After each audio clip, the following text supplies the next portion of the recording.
शेषनाग,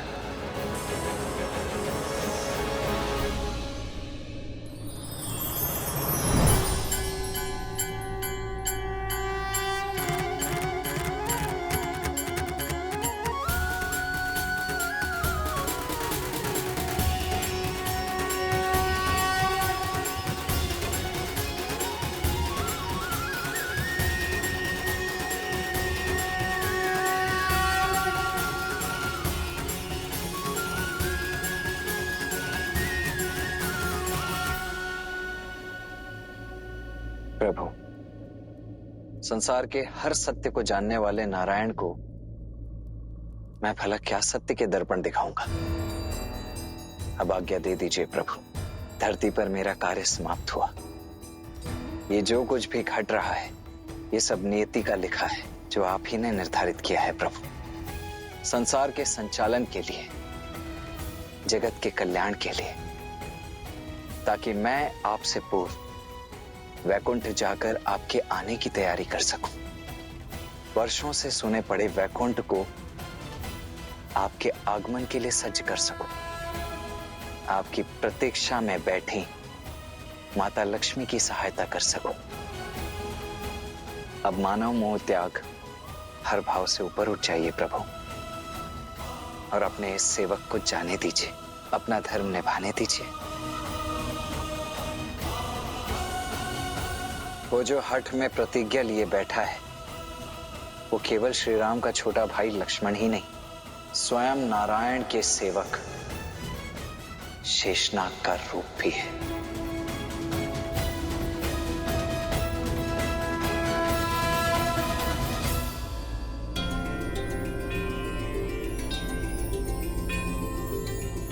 क्या हुआ?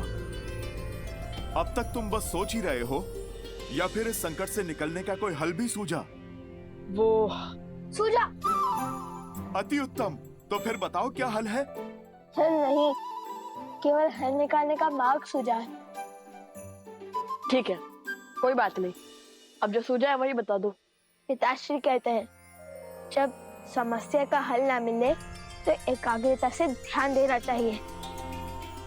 जब इंद्रियां केंद्रित होंगी, बड़ी सी बड़ी उलझन क्षण भर में सुलझ जाएंगी। तो फिर विलंब किस बात का? लगाओ ध्यान। अरे, आप कहाँ चल दिए? प्रभु केवल समस्या का समाधान खोजने के लिए ध्यान लगाने का परामर्श नहीं देते, अपितु मन को शांत करने के लिए ध्यान को ढाल बनाने का निर्देश देते हैं। किंतु आपका मन क्यों व्याकुल है? अयोध्यापति का आदेश था कि जो भी उस वार्तालाप के मध्य में आएगा वो मृत्यु को प्राप्त होगा। इस समस्या का केवल एक ही निवारण है, मनाइए उन्हें। आपको उन्हें कहना होगा कि वो मुझे मृत्यु का ये दंड भोगने की आज्ञा दे दें। अभी मेरी समस्या के समाधान का समय नहीं आया है। जब आएगा तब मैं अवश्य आपको बताऊंगा। अब मैं चलता हूं उस चोटी पर। मैं आशा करता हूं कि भोर होने तक इस समस्या का समाधान खोज ही लेंगे आप। अवश्य। जय सिया राम। जय सिया राम।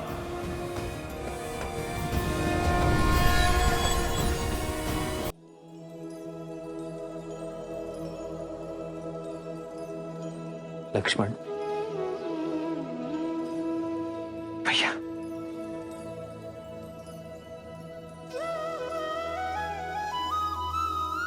धन्य हुआ मैं, और धन्य हुई अयोध्या कि मुझे तुम जैसा राजानुज मिला, जो तुमने इस धरा पर जन्म लिया।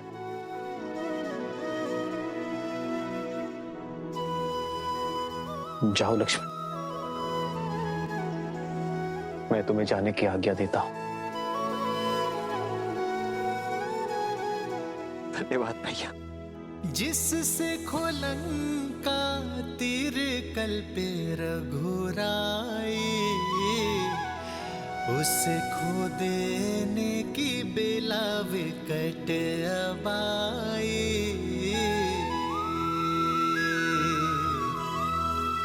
और लगा लखन विलापे यूं रामा, जो दे अनुमति जाए शरीर से प्राणा।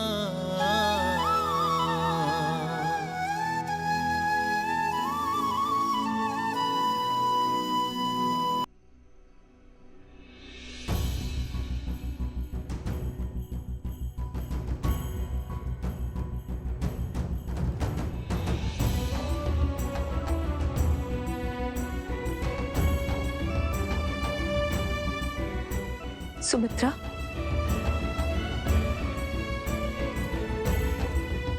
सुमित्रा,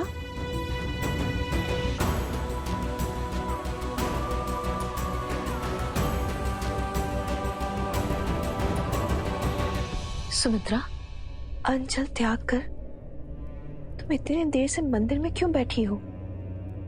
क्या बात है?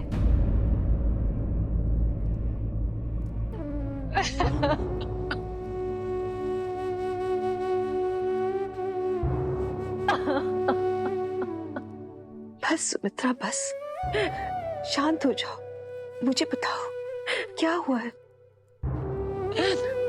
क्या बात है? ऐसा कौन सा संकट आ गया अयोध्या पर?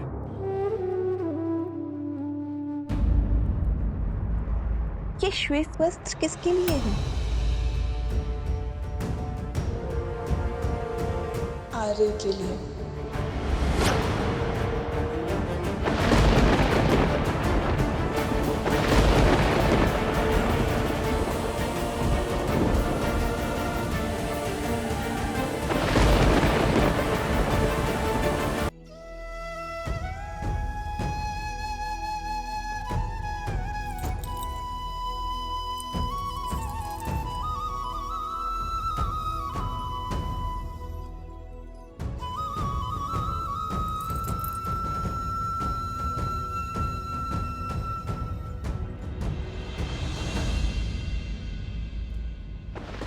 क्या लक्ष्मण? असंभव, ये नहीं हो सकता। असंभव संभव हो रहा है माता। श्री राम ने आज्ञा दे दी है। अब नियति के आगे नतमस्तक होने के सिवाय हमारे पास अब कोई मार्ग नहीं है। ये निर्णय मेरे पति का है और मैं उनके साथ हूं। समय और भाग्य के इस खेल में महाराज भी उतने ही विवश हैं जितने हम हैं।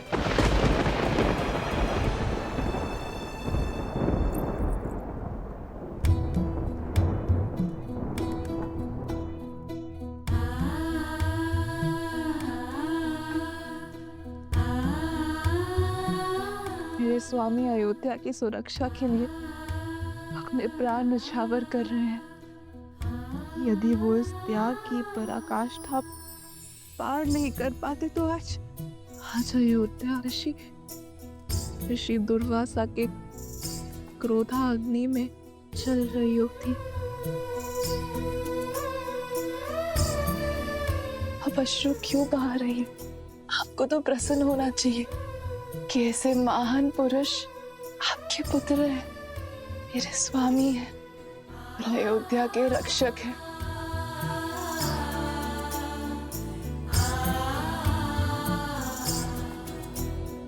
सौभाग्यशाली हो अयोध्या के लिए कि तुम बहने पुत्रवधू के रूप में मिली। तुम चाहे जितना छुपा लो,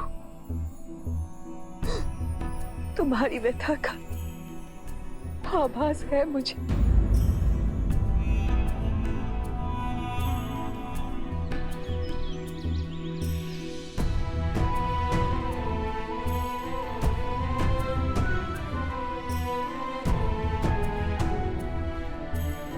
हे सूर्यदेव, मेरी अयोध्या नगरी पर सदा अपनी कृपा दृष्टि बनाए रखिएगा।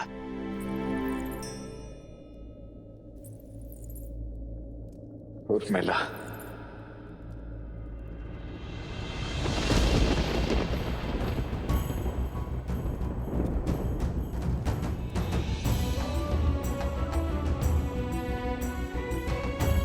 क्षमा करना उर्मिला।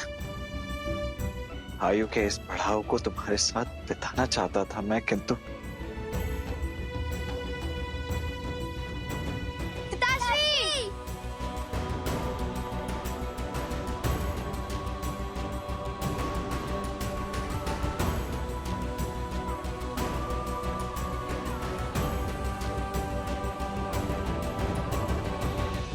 ये नगर में क्या बातें हो रही है पिताश्री? आप कहाँ जा रहे हैं?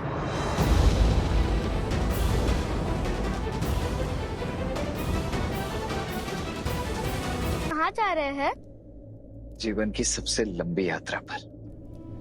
परंतु इस यात्रा पर जाने से पूर्व मुझे आप दोनों से एक वचन चाहिए।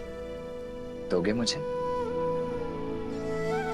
आप दोनों को जीवन भर लव कुश की प्रतिछाया बनकर रहना है, सदा उनका साथ देना है। जिस प्रकार मैं श्री राम का साथ देता आया हूं, तुम दोनों को भी आगे चलकर अयोध्या की उसी प्रकार सेवा करनी है जिस प्रकार तुम्हारे पिताश्री करते आए हैं। बिना किसी प्रश्न, बिना किसी शंका के सदा सर्वप्रथम रघुवंश की लाज बचानी है। लवकुश और अयोध्या पर आई हर समस्या, हर विपदा की ढाल तुम दोनों को ही बनना है। अपने राजा और अपनी प्रजा को सदा सर्वोपरि रखना है। चंद्रकेतु, अंगद, वचन तुम अपने पिताश्री की ये इच्छा पूरी करोगे ना तुम दोनों? हो रघुकुल रीत सदा चली आई, प्राण जाए पर वचन न जाई।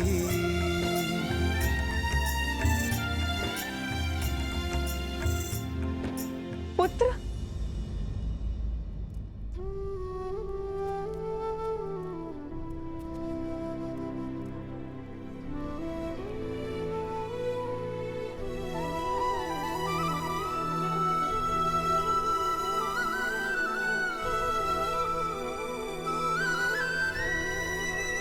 आज्ञा दीजिए माता।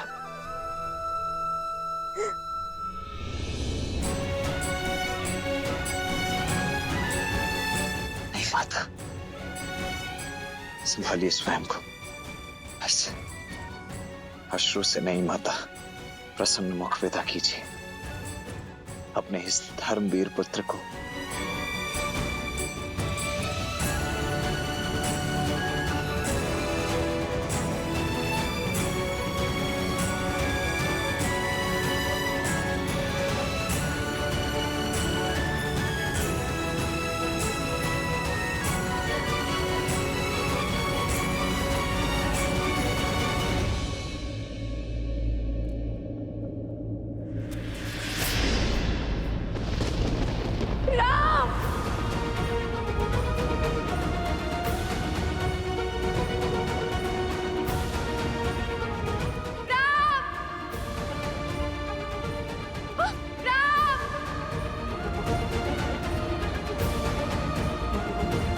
माँ, ये कैसे घोर पाप का भागी बना रही हैं आप मुझे?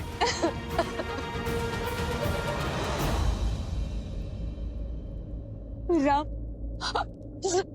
रोक लो इसे, मत जाने दो, रोक लो। मुझे आज तक किसी बात, किसी निर्णय ने कष्ट नहीं दिया। कष्ट दिया तो केवल नियति ने। ये मेरी एक माँ की उलाहना है भाग्य को, जिसने हमारे परिवार को सब कुछ दिया।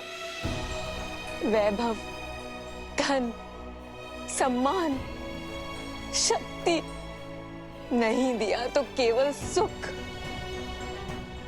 साथ जीने का अवसर। राजमहल का एक एक राजकुमार इस सुख के लिए तड़पा है, वंचित रहा है। रघुकुल ने हमेशा अपनों की आहुति देकर संसार के कल्याण को चुना है। और आज लक्ष्मण भी वही करने जा रहा है। कब तक चलेगा ये आत्मसमर्पण का खेल राम? कब तक? इसे रोक लो। मैंने आज तक तुमसे कभी कुछ नहीं मांगा, लेकिन आज ये माता तुमसे मांगती है, इस अनर्थ को होने से रोक लो। मैं ये वियोग नहीं सह पाऊंगी।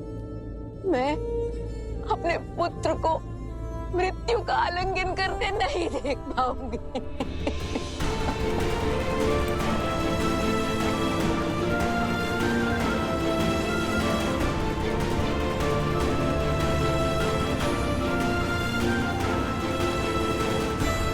माँ,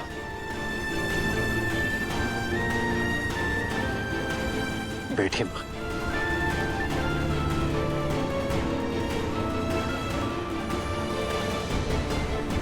यदि मैं आपसे ये कहूं कि मैं आपकी व्यथा को समझता हूं, तो ये सत्य नहीं होगा मां। किंतु मैं एक सत्य को अवश्य समझता हूं कि सीता को खोने के पश्चात मैं नियति के विरुद्ध जा खड़ा हुआ, सब कुछ नष्ट करने को तत्पर हो गया। नियति अत्यंत कठोर होती है माता, किंतु उसे बदलना असंभव है। यदि हम कितना भी प्रयास करें, उसका परिणाम भयावह ही होगा।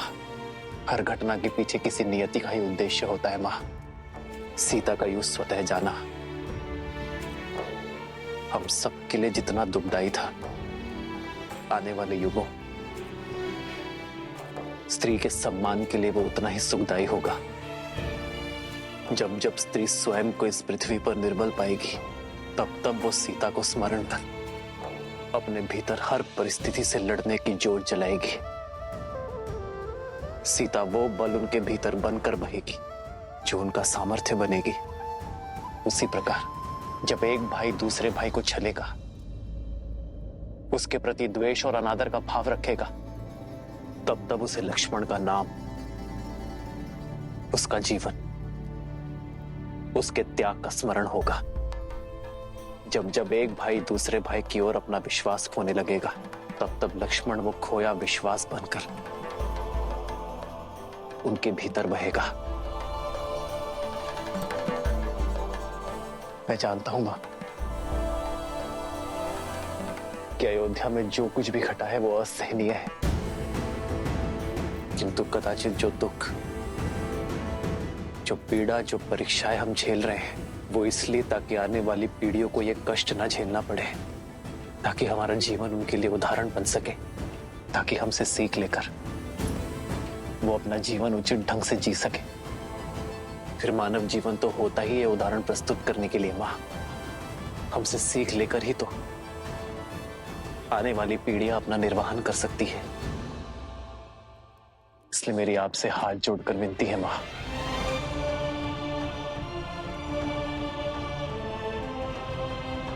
लक्ष्मण को मत रोकिए,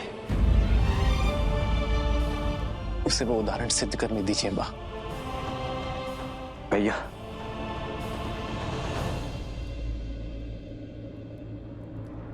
राजनुज लक्ष्मण की, राजनुज लक्ष्मण की आदर्श और मर्यादा की है ये कथा महापावनम। काटे मद श्री से मिलावे श्रीमद् रामायणम, श्रीमद् रामायणम, श्रीमद् रामायणम।